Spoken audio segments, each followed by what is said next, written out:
Hi, my name is Dr. Alan Berger. I'm a licensed clinical psychologist and I've been working in the field of recovery for over 40 years now. And I know you're facing a situation, if you're watching this, where one of your children, maybe even more than one of your children, are struggling with a drug problem or a problem with alcohol. My kids are both addicts. My 39-year-old daughter always has her little pink drink. My daughter was taking her husband's Vicodin and drinking her little pink drink. When we first found out that our son was using, my wife got very depressed. And I sort of got depressed myself because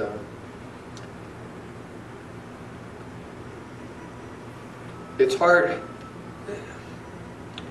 It's hard when your kid that you love is doing a pretty good job of killing himself. The disrespect that I was getting, I just wanted to shake my child and say, "Where is my child? You are not her." And that's how painful it was. I really thought that everything I did, everything I was doing was helping.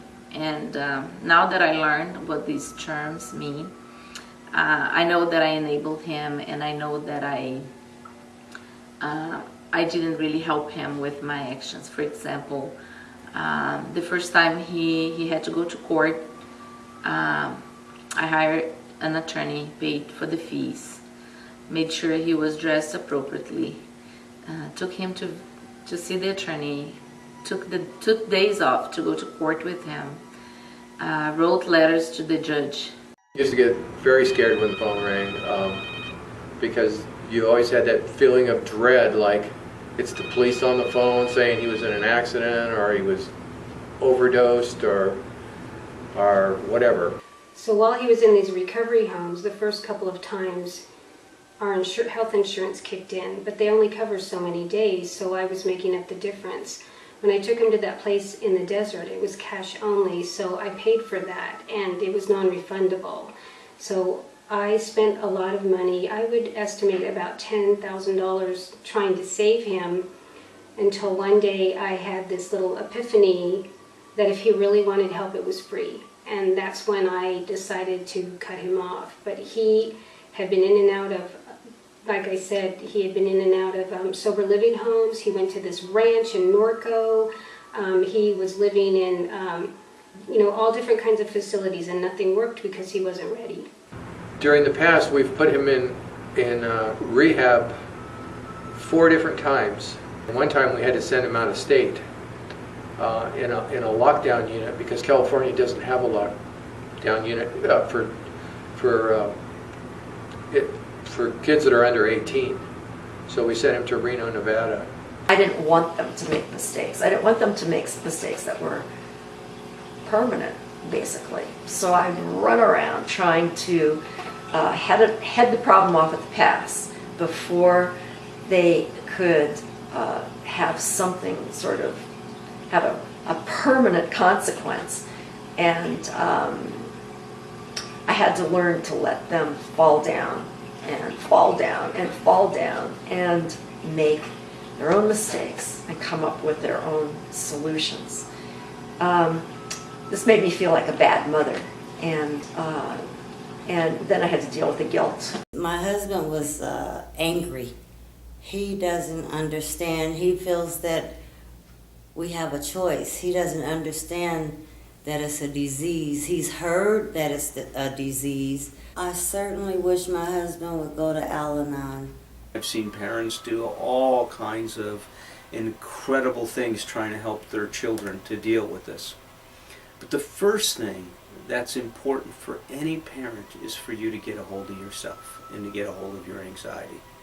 Whatever you decide to do will be better if you're dealing with your anxiety first and that you are thoughtful about which way to go.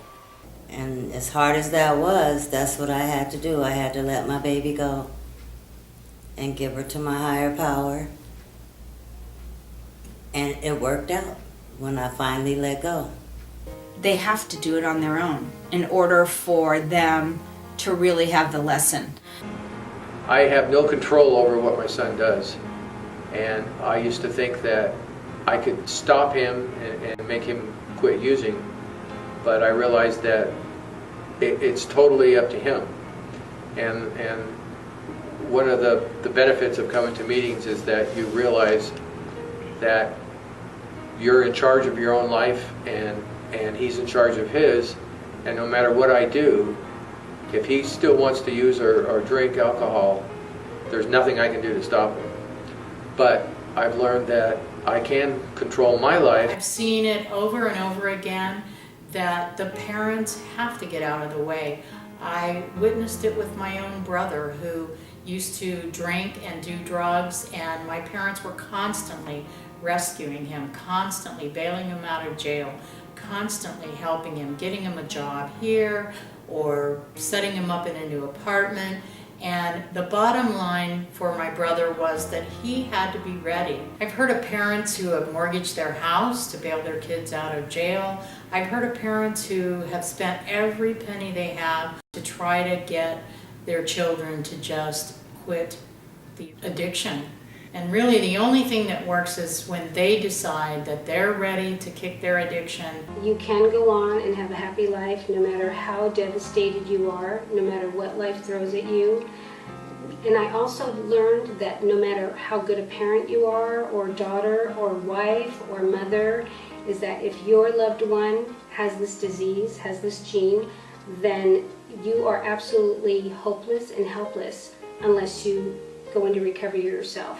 And once you're in recovery, you start laughing again and you share crazy stories and joke. And I remember the second Christmas when I was getting all these Christmas cards from all my friends, and they're saying, oh, this person's getting married and I'm a grandmother and I'm this and I'm that. And I really wanted to make a Christmas card that said 5 overdoses, 6 trips to rehab, 7 DUIs. I really wanted to do that because I didn't know what else to do, and we just laughed about it. What I know is that all of those parents, as well as myself, we all have that same fear. We all fear that one day we're going to find our child dead. And that's not something any parent wants to face. So it's something that we always try to fix, try to take care of, try to catch it before it happens. I could say a couple of things to someone that's struggling with an alcoholic or an addict, whether it be your spouse or your child. You know down deep the pain and discomfort you're in. And the best thing I can say is save yourself. You do no one any good if you're crazy.